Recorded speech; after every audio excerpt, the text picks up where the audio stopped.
else. It's still chilly. A few people already left for the day. And looking forward to getting back into the real world. But I'm gonna miss this. This was a interesting experience. I think it was a very fruitful experience. Digging deep, pretty deep, getting junk out, just getting it out, and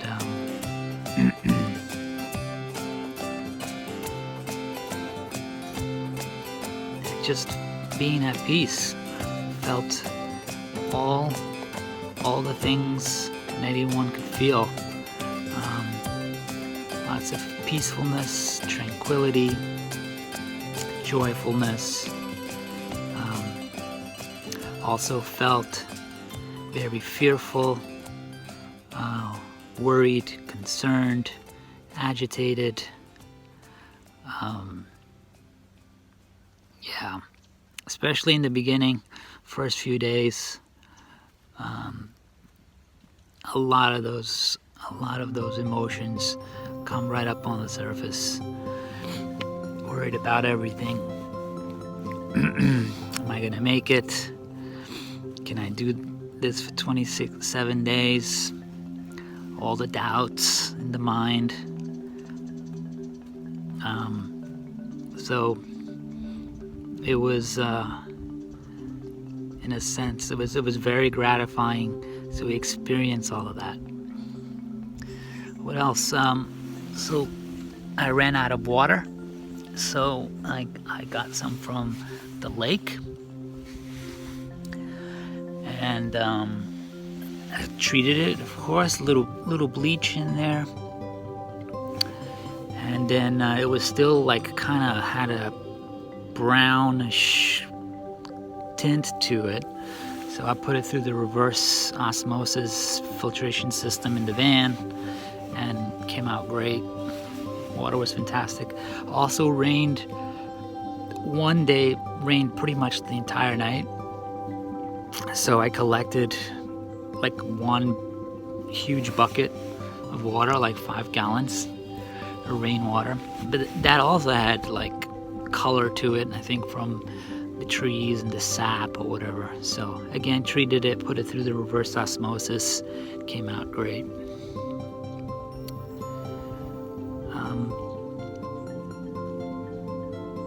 Yeah, just kind of blissful right now. Just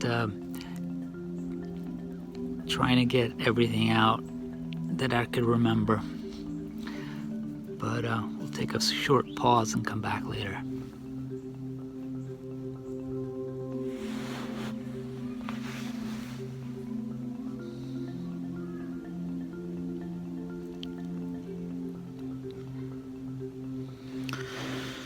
So I've done 4 10-day Vipassana retreats in the last 5 years.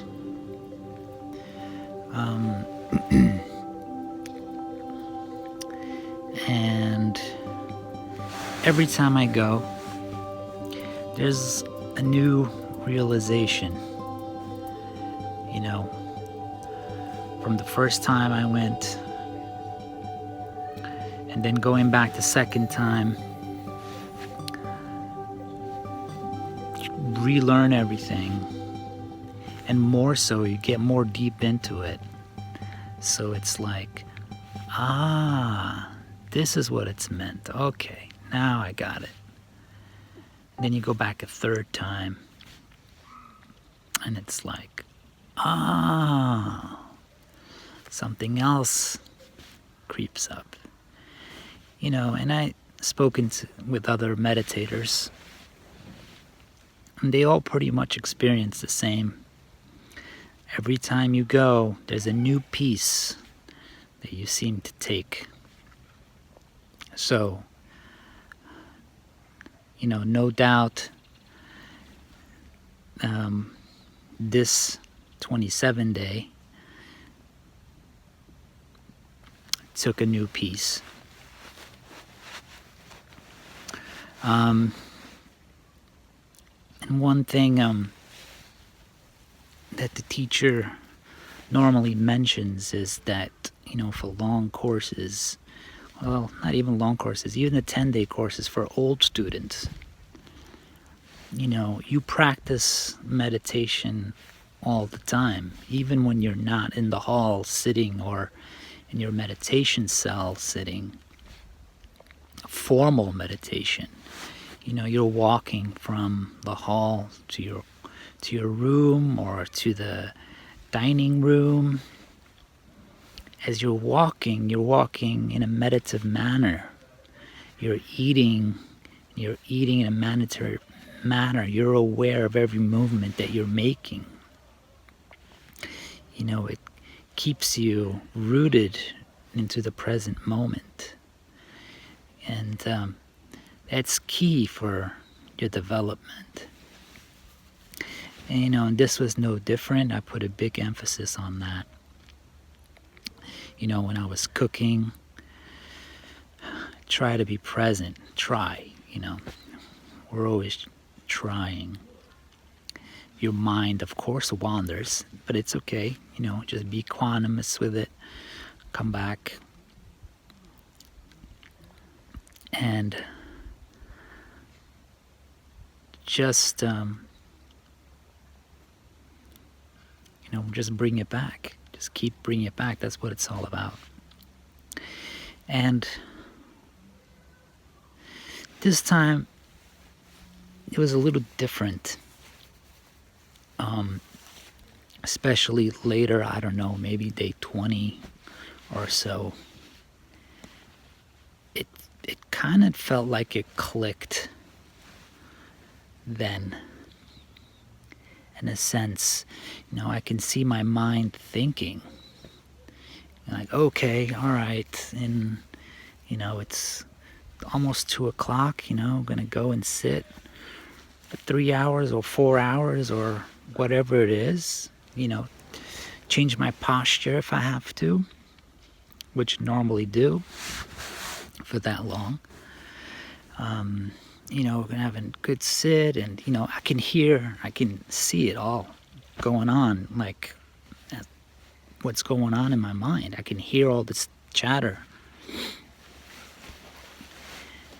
And then the other part was like, okay, but you're supposed to be aware of where you are right now. So I was like, okay.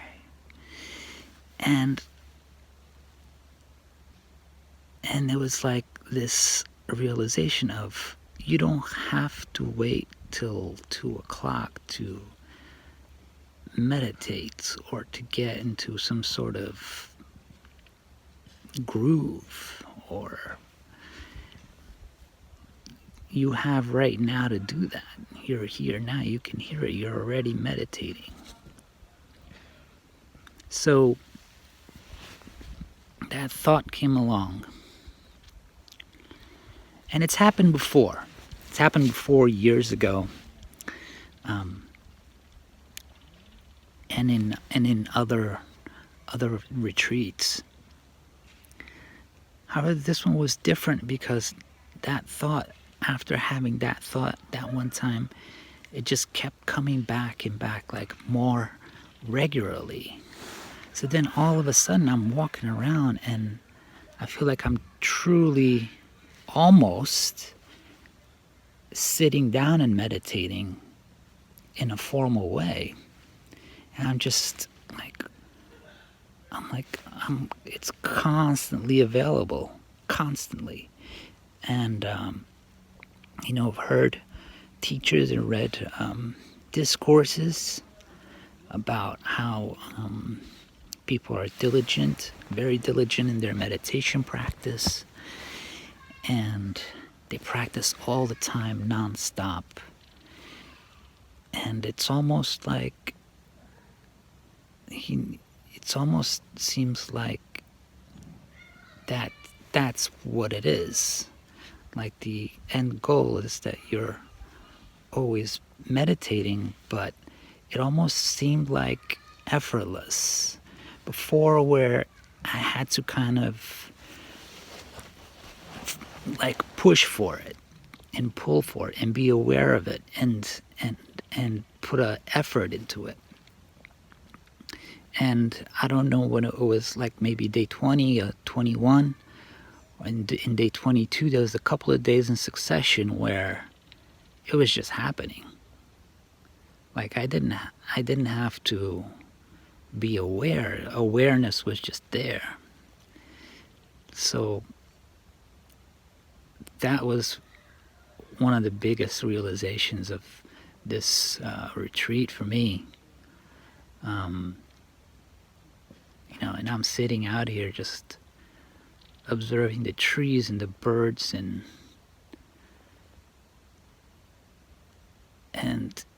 pieces at every moment. It's not down the road. It's not later on. It's here. And the thing is, it's always here. It's actually never not here at this moment. So it's like even with equanimity, your equanimity is here. You don't have to be equanimous later. That doesn't work. It's always here. So, obviously you got to come to that realization for yourself. And I feel like it's with me now, even though it's happened before in the past, in other meditations and in life, but didn't seem to really stick. It might not stick this time either, but I feel it. I feel it here right now. So just wanted to share that.